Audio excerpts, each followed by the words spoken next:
سماعت کر کے استفادہ کرنے والے احباب، سلسلہ واگ و ارشاد در ماہ رمضان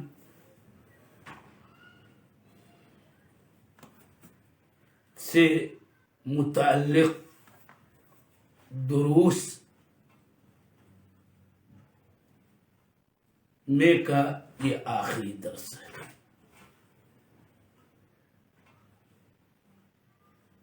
جس میں میں چاہتا ہوں کہ عید الفطر کے احکام و آداب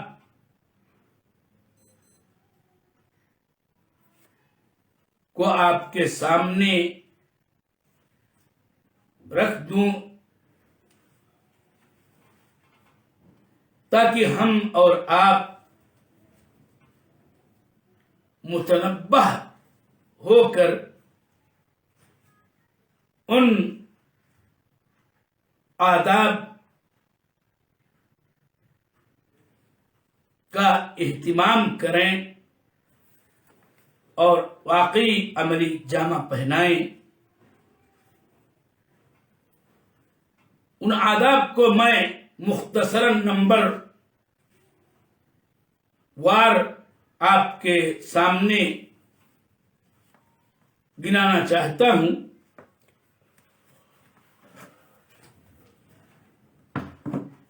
اس سے پہلے یہ بات میں بتا دوں کہ عید ہم مسلمانوں کی دو ہیں، عید الفطر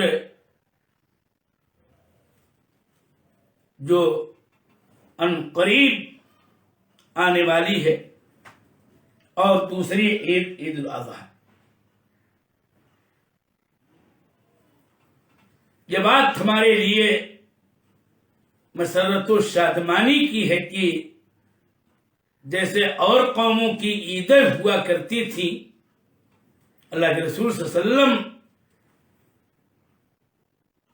کے ارشاد و ہدایت کے مطابق اور آپ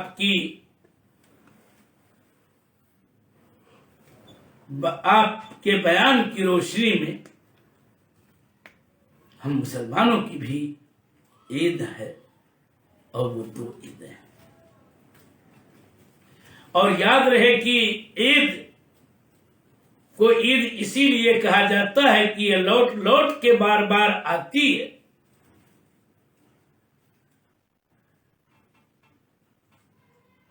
اور اسلامی شرعی مفہوم یہ ہے کہ ہمارے لیے یہ اسلامی عید خوشیوں اور مسرتوں کے اظہار کا دن ہے، جس کا اپنا سلیقہ ہے، جس کا اپنا طریقہ ہے، جس کے اپنے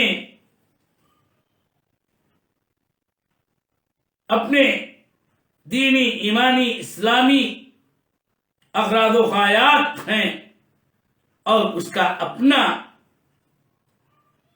رنگ ہے،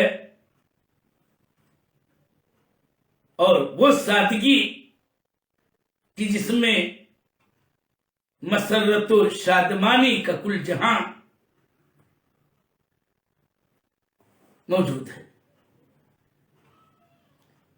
لیکن یہ ہے عید اور اس کی مسرتیں، جس کا اظہار کرنا ہم پر لازم ہے، ضروری ہے، کہ ہمارے دین کے شعار میں سے ہے۔ لیکن حقیقی عید اسی کی ہے۔ عید الفطر کی بات اگر ہم کریں تو جس نے رمضان مبارک اور اس کے اندر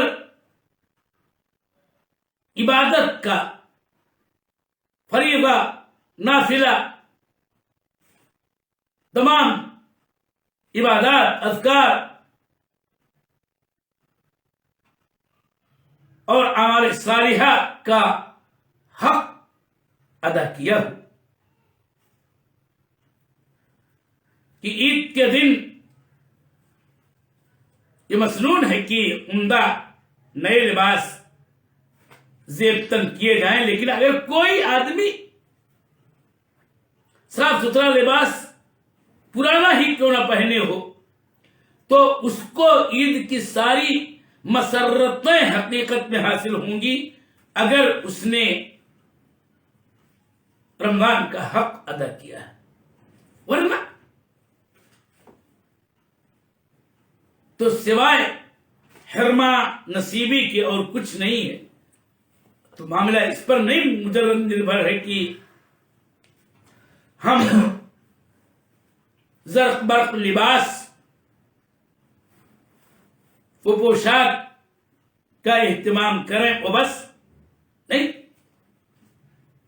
ایک خاص پس منظر میں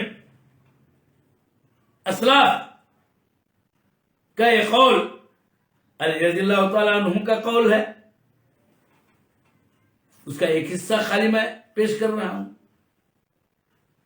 عمر بن عبدالعزیز کا بھی وہ قول ہے، وہ بتا رہا ہوں کہ لیس العید لمن لبس الجدید۔ علی رضی اللہ تعالیٰ عنہ نے کہا کہ عید نئے نئے کپڑے پہننے کا صرف نام نہیں بلکہ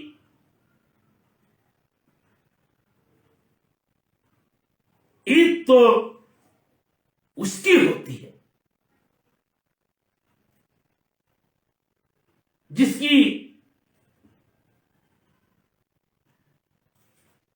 عبادت ہے، روزے، نماز، صدقہ، قیام، یہ سب قبول ہوں، جس نے تقوی و صلاح والی زندگی اپنائی اور گزاری رمضان المبارک میں، اور متقیوں میں سے اس کا شمار بجا طور پر ہونے والی بات ہو۔ عمر بن عبدالعزیز رحمہ اللہ نے کہا لیس العید لمن لبس الجدید ولكن العید لمن خاف الوعید۔ عید نئے لباس زیب تن کرنے ہی کا نام نہیں، لیکن عید تو حقیقی اس کی ہے جو اللہ تعالی کے عذاب سے ڈرتا، اس کے وعیدوں کا خوف دلوں میں بسا لیا ہو۔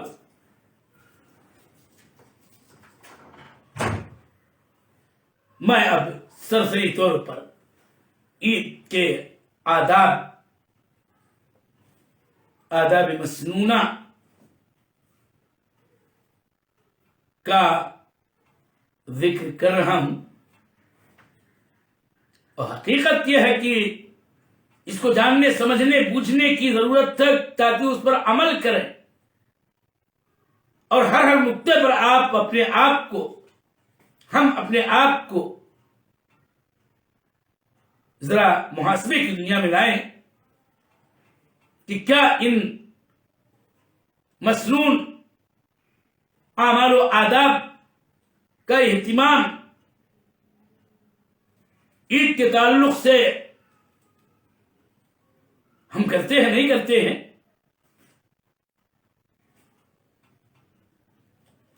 نمبر یہ، ہلال شوال دیکھنے یا اس کی تحقیق ہونے کے بعد سے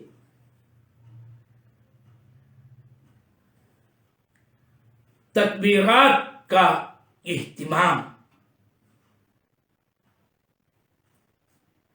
اور اس کے کلمات معروف ہیں، اللہ اکبر، اللہ اکبر، لا الہ الا اللہ، واللہ اکبر، اللہ اکبر، وللہ الحمد، اور بھی صیغے ہیں۔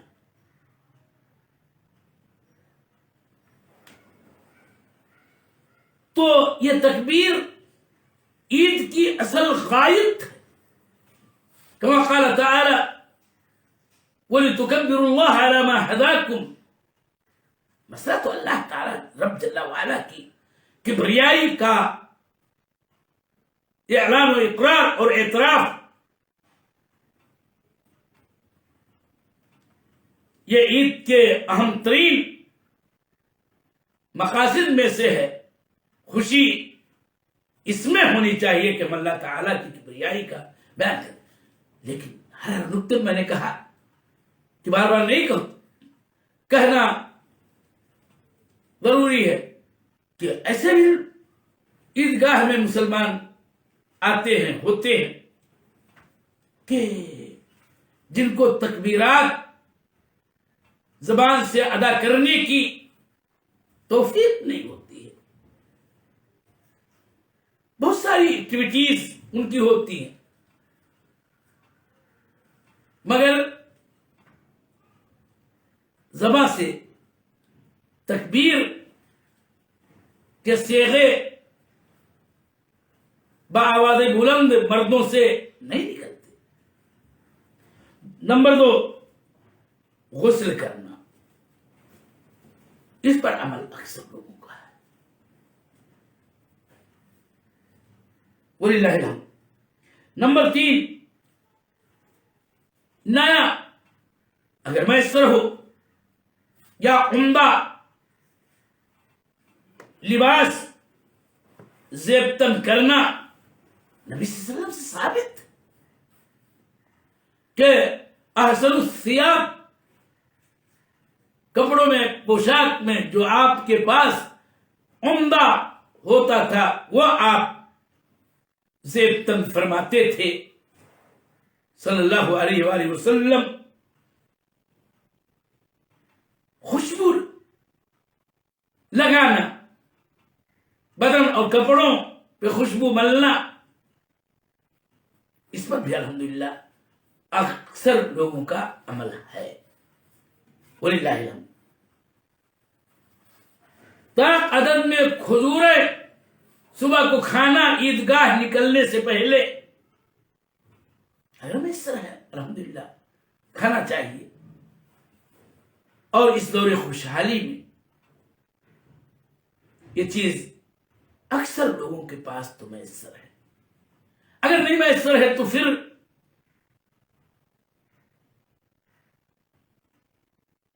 کوئی بھی میٹھی چیز، جیسے ہمارے علاقے میں گلگلا اسی لیے بنایا جاتا تھا. وہ میٹھی روٹی ہوتی ہے جس کا ہمارا اپنا اودھی زبان میں نام گلگلا. تو وہی کھا کر کے عیدگاہ جائیں. نمبر 6، عیدگاہ پیدل جانا. اور یہ بھی ساتھ ساتھ کہ عیدگاہ سے پیدل واپس ہونا یہی سنت ہے. نبی صلی اللہ علیہ وسلم کے بارے میں آتا ہے کہ کان یخرج ماشیا ویرجع ماشیا. آپ مصلی عیدگاہ کی طرف پیدل جاتے، وہاں سے پیدل آتے. اور یہیں پر یہ نقطہ بھی اسی کے ساتھ جوڑ لیجیے آداب میں سے کہ راستہ بدل کے آنا چاہیے. جائیں کسی اور راہ سے، اگر میسر ہو تو آئیں کسی اور راہ سے. نمبر 7، گھر والوں کو لے جانا چاہیے، جس میں عورتیں گھر کی، حتیٰ کہ غیر شادی شدہ بیٹیاں بہنیں، ان کو بھی عیدگاہ لے کے جانا چاہیے. مشہور ہے یہ قضیہ اور اس پر ہمارا عمل ہے. اور دیگر لوگ نہ جانے کتنے ناموں سے اور احتیاط کا یا ظاہری تقوی و صلاح کا عنوان بناتے ہوئے اللہ کے نبی صلی اللہ علیہ وسلم کے اس حکم کی حکم عدولی کرتے ہیں، جبکہ وہی خواتین بالخصوص فی زمانہ بازاروں میں، شاپنگ سینٹروں میں بے محابہ جاتی ہیں، شر کے مقامات پر بلا محرم بلا شوہر سفر کرتی ہیں، کوئی فتنہ نہیں مگر تو اس پر الحمدللہ اہل حدیثوں کا عمل ہے، اور یہ بالکل عین نبی صلی اللہ علیہ وسلم کی ارشاد و رہنمائی کی تعمیل میں ہے کہ اللہ کے رسول صلی اللہ علیہ وسلم کا حکم یہی ہے۔ نمبر 8،